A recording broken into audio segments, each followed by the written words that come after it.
About 5 months ago, I stood here and prophesied about goat ball. That every Ghanaian should pray for goat ball. I met 5 people from different countries and 2 people from Ghana.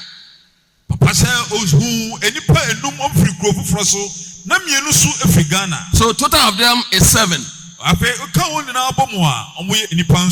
Those are from Ghana. One is lady and one is man. They are planning evil against one person, CEO of Goat Board. They said, when we allow this young man to operate as CEO of Goat Board, Ghana economy will establish. So let's find ways and means to cut his vision off so that he can never operate anymore. So they brought evil against lawyer, councillor, SAMMY GYEMFI Honorable. On plan they say, Mama Yamfa asamu to class so. Na era jo mama.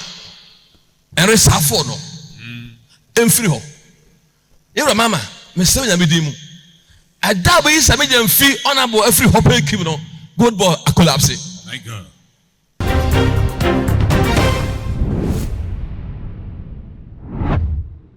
I will say for some time now, your brother SAMMY GYEMFI, or your CEO at the Gold Board, 20 years pa. Now, tried me na ejina and send me a coso, Gold Board, why if you esu say, men samuno, I said, Kuntuna since send you must escape finance as a examino, aqua coyamura, ya, air coso, no edan chaya. So for penny Archbishop Duncan Williams, Ababidin Comose, ye mom paye and farmer Gold Board.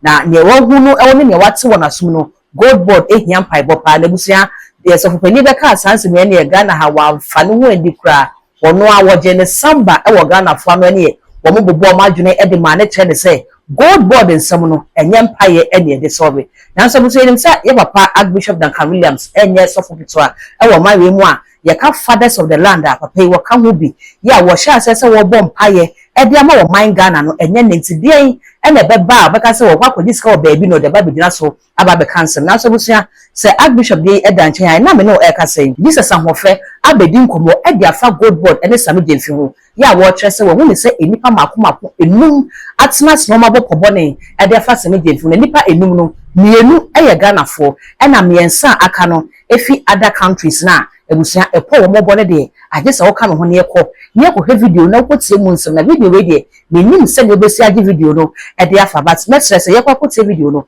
comment section ho eye wo dia jawadwunche e fa to comment section ho e fa na afi woni ya subscribe button so eye too much gh e ya no aka say wo de be ono be ka ho sa no upload ni to ma pe pro na phone na bo won ka ye no timi ho se ne nsem no nyina esiti. God took my spirit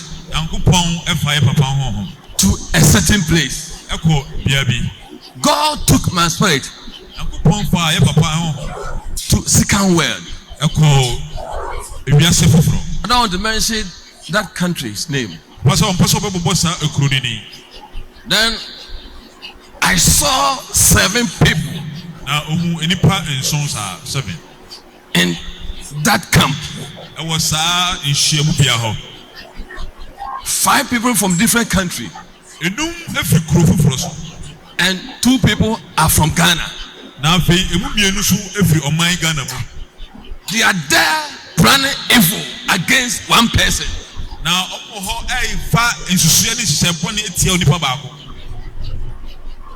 That's what I saw, that's what I heard.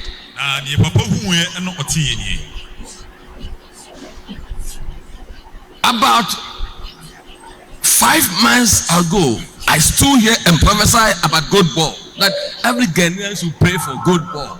Do you remember?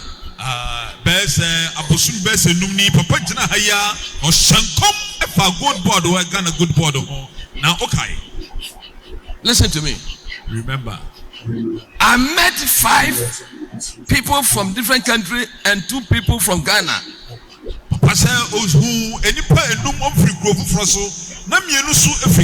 So total of them is 7. Those are from Ghana. One is lady and one is man. They are planning evil against one person, CEO of Goat Board. About 5 months ago, God revealed this to me. Listen to me. They said, when we allow this young man to operate as CEO of Gold Board, Ghana economy will establish.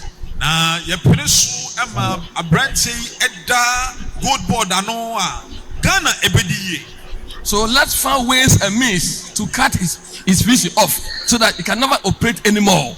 So they brought evil against lawyer, Councillor SAMMY GYEMFI Honorable. Honorable lawyer SAMMY GYEMFI. Omo free Ghana no baako eye bema baako ye oba na yankora abrem no idea sa P3 or P4 ne obuku be fa the Nchanga and Inoma. P3, right? Nchanga and Inoma. Listen to me. Obana ka beba no aboduku di tin duku do wa ye pa na obana is very powerful in spirit. And a Bema so I try to win haircut down. And I did white. After 3 win and the black account. And the near tray. And a banner swap with and I'm not tainted and no call ting. Jesus. And I must say, Mama Yanko Ghana, yeah, free Ghana. With free Ghana. 5 people you want for a different country. Country ndi ugbesempa men ka country this year. Mama yanko this table Ghana Gold Board because of na John Mama president no one of your income is so free. Mama yanko cut it down. And 5 months ago be tell say Ghana for na mompaye e ma SAMMY GYEMFI Gold Board mokaya pa. Aha, na papa ye wa ha. I was be there so pa. Na attack be ba very severe. Monte the pa. Obama Obaduku Tinteno Obana or your agent of Mamwata. My God. Why you're very powerful. Now Aquana way things are cool, no? Huh? Aquana so your agent of devil. Our grandmaster. Jesus. Physical word. If you have to say no, physical say no. Sangro for me no can. But sus in the spiritual one no. They are one. Okay. When you see them physical like this, they are not agree. Papa says we are seeing no physically no one with me now. But in the spiritual realm, they are one. And then I'm say, Mama Yanko say Gold Board. Not your man SAMMY GYEMFI, Edgeman Fidensa. Mama catch young woman and say, and to be kind of 5 months ago, say, can I find now mom pay man SAMMY GYEMFI honorable? Okay, I'm a can have win now. Okay.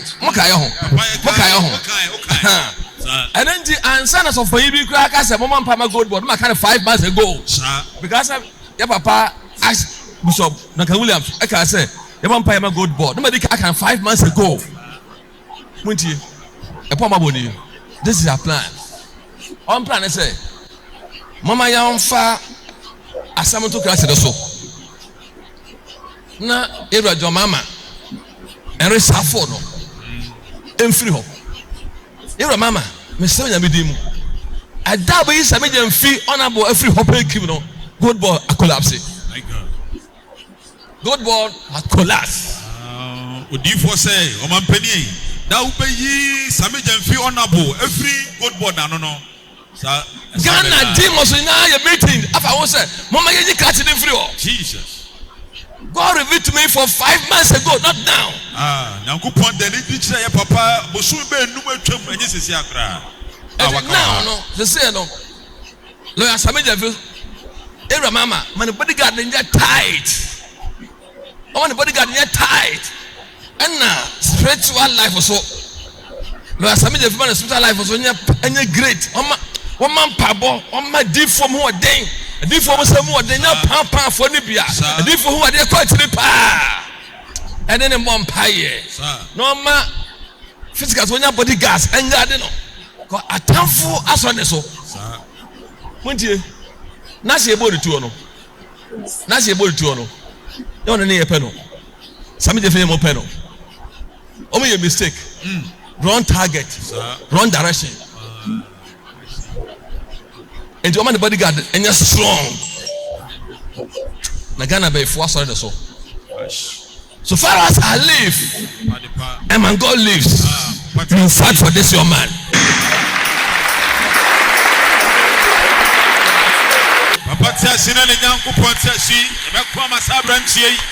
Hey, we will fight for this young man. We will fight for this young man. And the catch no na come in na Ghana.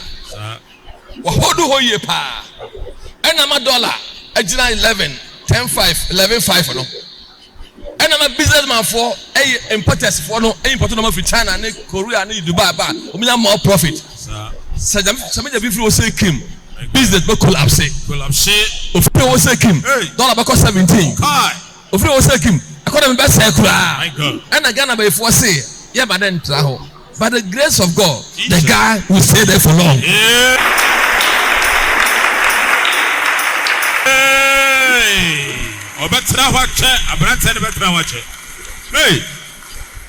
lawyer, Sammy Jefe, this is what I heard. I heard that, behold, and good courageous. Be bold. He said, I the Lord, I uphold you with my righteous right hand. I'll never leave you nor forsake you. I'm your God.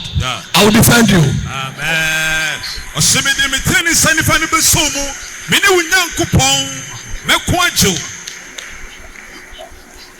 But be sober and vigilant. And shun evil. So be to me, guinea fowl. Be kunipadia. Only no one guinea fowl. The different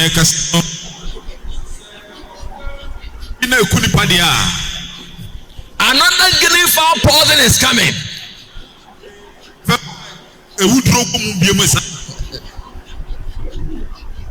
God bless you all.